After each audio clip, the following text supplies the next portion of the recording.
3 महीने की बछेरी है और किसी कारण इसके टीका सूज गया। इस जगह पे टीका लगाया था, इंजेक्शन लगाया था और एकदम से वो बहुत ज़्यादा सूज गया। बछेरी गर्दन मोड़ने से बिल्कुल डरने लगी।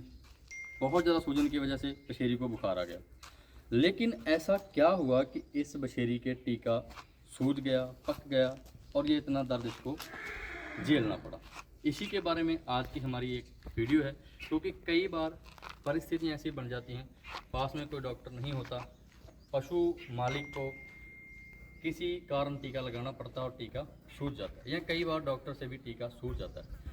नमस्कार साथियों, मैं भूपेंद्र सिंह, आपका हमारे चैनल पर बहुत बहुत स्वागत है। आज इसी विषय पर बात करेंगे कि घोड़े घोड़ी के टीका क्यों सूज जाता है, क्यों पक जाता है और ये ना पके इसके लिए हम क्या करें। तो ये हमारी दोस्त की बछेरी है, इसकी उम्र मात्र 3 महीने है। इसको पिछले कुछ दिन पहले एकदम से डर गई और कुछ चोट लग गई। हम यहाँ पे थे नहीं, दोस्त को टीके लगाने पड़े और किसी कारण इसका टीका सूज गया। टीका बहुत ज़्यादा सूज गया। बछेरी अपनी गर्दन हिलाने से डरने लगी, बछेरी को बुखार होने लगा, काफ़ी इसको दिक्कतें आई, लेकिन अभी ये तंदुरुस्त है। शायद अगर आप देख पा रहे होंगे तो हम चाहेंगे कि नज़दीक करके आपको दिखाएं। इस जगह पर बहुत बड़ा एक एब्सेस बन गया। जब हम टीका लगाते हैं और टीका पक जाता है तो उसे इंजेक्शन साइट एब्स के नाम से जानते हैं।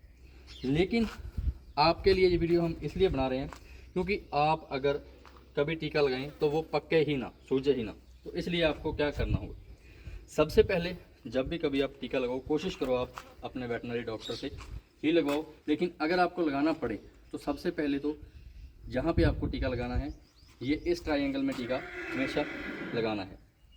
बैठ इस तरह, इस ट्रायंगल में ही टीका लगाना है लगभग। कुछ लोग पुट्ठे पर लगाने की कोशिश करते हैं, लेकिन घोड़े घोड़ी के पुट्ठे पर इंजेक्शन कभी नहीं लगता। गाय भैंस के लगता है, घोड़ी के क्यों नहीं लगता? क्योंकि वहाँ पर मांसपेशियाँ कम हैं, मसल्स कम हैं, जिनमें हमें इंजेक्शन देना होता है। इंट्रामस्कुलर इंजेक्शन लगाना है तो घोड़ी के हमेशा गर्दन पर ही लगाना है। इसका एक और भी रीज़न है, गाय भैंस के हम पीछे लगा सकते हैं क्योंकि वो घोड़े जितनी लात नहीं मारता और घोड़े को गर्दन से काबू करना थोड़ा आसान रहता है। मेन विषय पर आते हैं। जब भी आपको टीका लगाना है तो सबसे पहले इंजेक्शन साइट को अच्छी तरह से आपको धो के साफ़ कर लेना है। यहाँ पे कोई भी धूल मिट्टी, कचरा या इन्फेक्शन नहीं होना चाहिए। पानी से धो सकते हैं, कपड़े से भी आप उसको साफ़ कर सकते हैं।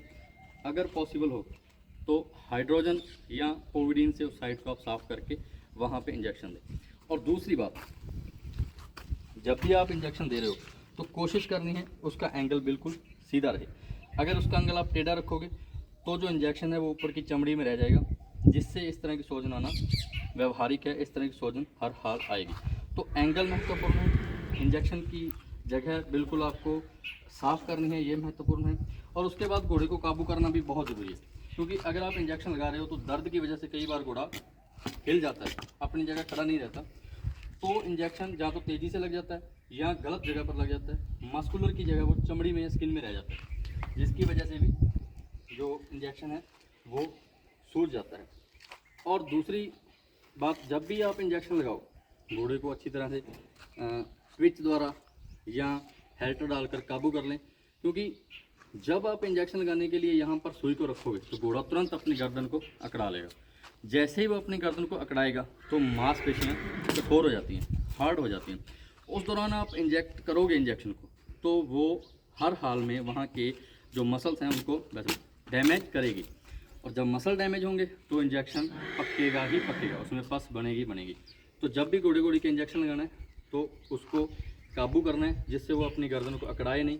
और अगर अकड़ा लिया, बाई चांस आपने इंजेक्शन लगा दिया और घोड़े ने अपनी या घोड़ी ने अपनी गर्दन को अकड़ा लिया, तो इंजेक्ट बिल्कुल आराम से करें, जल्दबाजी नहीं करें।